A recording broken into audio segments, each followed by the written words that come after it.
ਸਾਬਕਾ ਰਾਸ਼ਟਰਪਤੀ ਟਰੰਪ ਨੇ ਆਪਣੇ ਉਸ ਟਾਈਮ ਦੇ ਵਾਈਸ ਪ੍ਰੈਜ਼ੀਡੈਂਟ ਨਾਲ ਜਿਹੜੇ ਰਹੇ ਮਾਈਕ ਪੈਂਸ, ਉਹਨਾਂ ਨੂੰ ਸੋਸ਼ਲ ਮੀਡੀਆ ਦੇ ਉੱਤੇ ਜਿਹੜਾ ਆਪਣਾ ਉਹਨਾਂ ਦਾ ਟਰੁਥ ਸੋਸ਼ਲ ਆ, ਉਸ ਉੱਤੇ ਝਾੜ ਪਾਈ ਆ।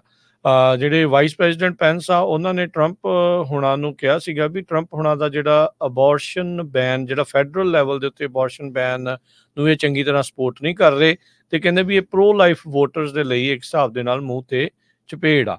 ਇਸ ਤੋਂ ਬਾਅਦ ਦੇ ਵਿੱਚ ਸਾਬਕਾ ਰਾਸ਼ਟਰਪਤੀ ਟਰੰਪ ਹੁਣਾਂ ਨੇ ਆਪਣੇ ਸੋਸ਼ਲ ਮੀਡੀਆ ਦੇ ਉੱਤੇ ਲਿਖਿਆ ਵੀ ਜਿਹੜੇ ਸਾਬਕਾ ਉਪ ਰਾਸ਼ਟਰਪਤੀ ਆ ਪੈਂਸ, ਆਪਣੇ ਆਪ ਨੂੰ ਉਹਨਾਂ ਨੇ ਪਿੱਠ ਤੇ ਫਿਰ ਥਾਪੜਾ ਦਿੱਤਾ ਵੀ ਥੈਂਕ ਯੂ ਪ੍ਰੈਜ਼ੀਡੈਂਟ ਟਰੰਪ, ਵੀ ਉਹਨਾਂ ਨੂੰ ਵਾਈਸ ਪ੍ਰੈਜ਼ੀਡੈਂਟ ਬਣਾਇਆ।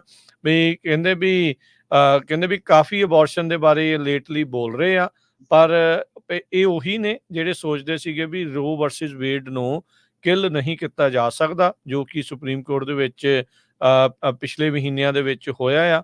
ਤੇ ਕਹਿੰਦੇ ਵੀ ਸਾਰੇ ਲੀਗਲ ਸਕਾਲਰ ਕਹਿੰਦੇ ਮੰਨਦੇ ਆ ਵੀ ਇਹ ਮਾਮਲਾ ਸਟੇਟਸ ਦਾ ਹੋਣਾ ਚਾਹੀਦਾ ਆ, ਤੇ ਉੱਥੇ ਹੀ ਜਿਹੜਾ ਉਹ ਲੈ ਕੇ ਆਂਦਾ ਆ।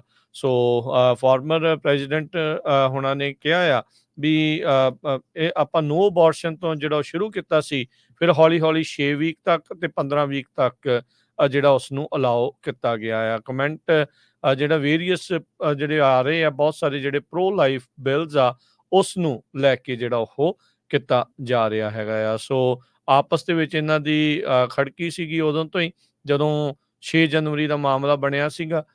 ਟਰੰਪ ਹੁਣੀ ਕਹਿ ਰਹੇ ਸੀ ਇਹਨਾਂ ਨੂੰ ਵੀ ਤੁਸੀਂ ਸਰਟੀਫਾਈ ਨਾ ਕਰੋ ਇਲੈਕਸ਼ਨ ਦੇ ਨਤੀਜੇ, ਤੇ ਉਸ ਤੋਂ ਬਾਅਦ ਦੇ ਵਿੱਚ ਦੇ ਡੋਂਟ ਸੀ ਆਈ ਟੂ ਆਈ, ਜਿੱਦਾਂ ਆਖ ਦਿੱਤਾ ਜਾਂਦਾ ਆ। ਤੇ ਇਹਨਾਂ ਨੇ ਆਪਣਾ ਰਨ ਵੀ ਕੀਤਾ ਸੀ ਕੈਂਪੇਨ ਮਾਈਕ ਪੈਂਸ ਹੁਣਾਂ ਨੇ, ਜਿਸ ਦੇ ਵਿੱਚ ਉਹ ਨਾਕਾਮਯਾਬ ਰਹੇ, ਤੇ ਇਵੈਂਚੁਅਲੀ ਉਹਨਾਂ ਨੇ ਆਪਣੇ ਪੱਤੇ ਫੋਲਡ ਕਰ ਦਿੱਤੇ ਸੀਗੇ।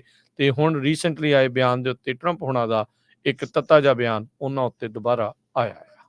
ਜੀ, ਅਬੋਰਸ਼ਨ ਦੇ ਮਾਮਲੇ 'ਚ ਪਿਛਲੇ ਦਿਨਾਂ 'ਚ ਪ੍ਰੈਜ਼ੀਡੈਂਟ ਟਰੰਪ ਉਹਨਾਂ ਨੇ ਸਟੇਟਮੈਂਟ ਦਿੱਤੀ ਸੀ ਵੀ ਇਹ ਮਸਲਾ ਜਿਹੜਾ ਸਟੇਟਸ ਦੇ ਕੋਲ ਹੋਣਾ ਚਾਹੀਦਾ ਆ।